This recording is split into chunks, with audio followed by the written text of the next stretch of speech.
আসসালামু আলাইকুম আমার চাকরি প্রত্যাশী ভাই ও বোনেরা, আশা করি আপনারা সকলে ভালো আছেন। আমিও ভালো আছি। বাংলাদেশ অভ্যন্তরীণ নৌ পরিবহন কর্তৃপক্ষ, যেটা BIWTA বললে কিন্তু আপনারা সব থেকে ভালো চিনেন জানেন, এটা কিন্তু সরকারি চাকরি, নৌ পরিবহন মন্ত্রণালয়ের অধীনস্থ।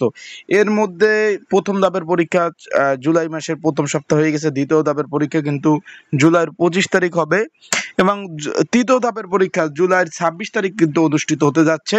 তার আসন বিন্যাস এবং শ্রেণী বিন্যাস তারা কিন্তু প্রকাশ করে দিয়েছে।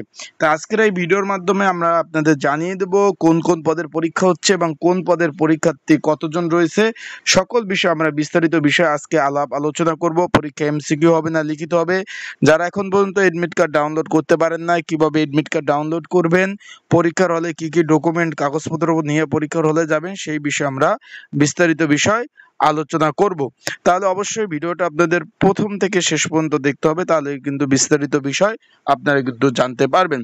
চলে যাই মেন ভিডিওতে। আমরা এখানে দেখতে পাচ্ছেন বাংলাদেশ অভ্যন্তরীণ নৌ পরিবহন কর্তৃপক্ষ তৃতীয় এবং চতুর্থ শ্রেণীর কর্মচারী নিয়োগের শূন্যপদের তৃতীয় ধাপের লিখিত পরীক্ষার সময়সূচি এবং কেন্দ্রের সময়সূচি প্রকাশ করে দিয়েছে। আমরা প্রথমে দেখতে পাচ্ছি গুদাম রক্ষক বা স্টোর কিপার পদ বললে যেটা আপনারা সব থেকে ভালো চিনেন, সেটার কিন্তু দেখতে পাচ্ছি মাত্র 6 পদের বিপরীতে পরীক্ষার্থীর সংখ্যা 1738 জন।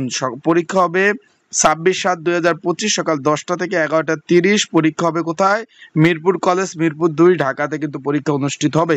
অলরেডি আপনারা জানতে পেরেছেন। এখন যেহেতু এখানে পরীক্ষা হবে, একটা পদের বিপরীতে কিন্তু 300 জনের অধিক পরীক্ষার্থী অংশগ্রহণ করবেন। আবারও বলতেছি ভাই, একটা পদের বিপরীতে 300 জনের অধিক কিন্তু পরীক্ষার্থী পরীক্ষায় অংশগ্রহণ করবেন। আপনারা দেখতে পাচ্ছেন, ভালোভাবে একটু দেখেন। তারপর রয়েছে মানচিত্র সহকারী 2 পদের বিপরীতে পরীক্ষার্থীর সংখ্যা 249 জন। এটাও 1.5 ঘন্টা কিন্তু পরীক্ষা অনুষ্ঠিত হবে। সব সহকারী 1 পদের পরীক্ষা বিপরীতে 132 জন পরীক্ষার্থী রয়েছে। অভ্যন্তরীণকারী পরীক্ষার 1 পদের বিপরীতে 124 জন পরীক্ষার্থী রয়েছে। অফিস সহায়ক পদ আপনারা দেখতে পাচ্ছেন, অফিস সহায়ক পদের বিপরীত 3 পদের বিপরীতে 971 জন কিন্তু পদের 971 জন পরীক্ষার্থী, তার মানে 300 জনের অধিক করে কিন্তু পরীক্ষা অংশগ্রহণ করবে। আর একটু আপনাদের একটু বলে দেয়, পরীক্ষা কিন্তু লিখিত আকারে হবে। অনেকে জানতে চেয়েছেন যে MCQ হবে না লিখিত হবে, তাদের জন্য বলতে চাই পরীক্ষাটা সম্পূর্ণভাবে লিখিত পরীক্ষা হবে। তাই লিখিত পরীক্ষার প্রিপারেশন প্রস্তুতিমূলক একটা সাজেশন রয়েছে। যদি আপনাদের কারো প্রয়োজন হয়ে থাকে, স্ক্রিনের উপর যে হোয়াটসঅ্যাপ নাম্বার রয়েছে, ডিসক্রিপশন বক্সে যে নাম্বার রয়েছে, এই নাম্বারে মেসেজ করতে পারেন। আমার হোয়াটসঅ্যাপে যোগাযোগ করে আপনারা কিন্তু এই সাজেশনটা সংগ্রহ করে নিতে পারবেন। যাদের প্রয়োজন আছে তারা হোয়াটসঅ্যাপে মেসেজ দিবেন। দেখতে পাচ্ছেন অফিস সহকারী 3 পদের বিপরীতে কিন্তু 971 জন কিন্তু পরীক্ষার্থী রয়েছে। তারপর অফিসার কুক 1 পদের বিপরীতে মাত্র 12 জন পরীক্ষার্থী রয়েছে। এইগুলো কিন্তু আবার 1 ঘন্টা 30 মিনিট করে পরীক্ষা, নিচের গুলো হলো 1 ঘন্টা করে পরীক্ষা। 10টা থেকে 11টা অবধি পরীক্ষা অনুষ্ঠিত হবে।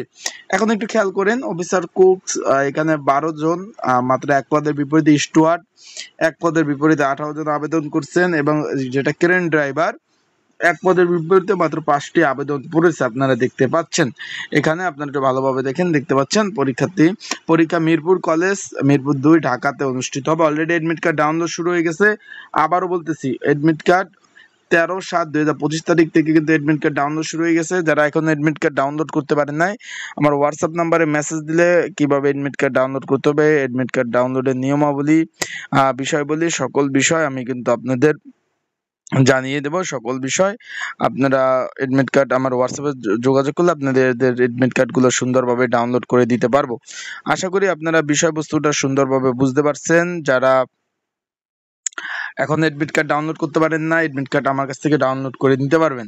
আর একটা বিষয় আপনাদের আমি একটু বলে দিতে চাই, সেটা হলো অনেকে করেন কি, এডমিট কার্ডগুলো ডাউনলোড করেন না, পরবর্তীতে সার্ভার প্রবলেম হয়, তখন কিন্তু এডমিট কার্ডগুলো ডাউনলোড করতে আপনাদের অনেকটাই প্রবলেম হয়। সেই ক্ষেত্রে আপনাদের বলবো যে এখন সুযোগ আছে, এখন এডমিট কার্ডগুলো সুন্দরভাবে ডাউনলোড করে ফেলেন, কারণ পরবর্তীতে আপনার সার্ভার প্রবলেম হলে কিন্তু এডমিট কার্ডগুলো ডাউনলোড করতে পারবেন না। সেই ক্ষেত্রে অনেক ধরনের সমস্যা সম্মুখীন হবেন। তাই এই সুযোগ আছে, এডমিট কার্ডগুলো ডাউনলোড করে ফেলান। আশা করি বিষয়টা বুঝতে পারছেন। আর আপনাদের যে কোনো বিষয়ভিত্তিক জানতে কিন্তু অবশ্যই আমার হোয়াটসঅ্যাপ নাম্বারে মেসেজ করতে পারেন, কমেন্টস বক্স আছে সেখানে কমেন্টস করতে পারেন, সকল বিষয় কিন্তু আপনারা জানতে পারবেন। আশা করি বিষয়টা বুঝতে পারছেন। কমেন্টস করেন যে কোনো বিষয় জানতে। আর আরেকটা বিষয় হলো, পরীক্ষার হলে শুধুমাত্র এডমিট কার্ড আর কলম নেবেন, আর কোনো বিষয়বস্তুটা প্রয়োজন নাই। শুধুমাত্র এডমিট কার্ড কলম নেবেন, আর কোনো কিছু প্রয়োজন নেই। এগুলো নিয়ে আপনারা কিন্তু পরীক্ষা দিতে পারবেন। তাহলে ভালো থাকুন, সুস্থ থাকুন, চোখ রাখুন আমার ইউটিউব চ্যানেলে, ফেসবুক পেজে। সকল ধরনের আপডেট তথ্যাবলী বিষয়গুলি আপনারা কিন্তু জানতে পারবেন। আসসালামু আলাইকুম।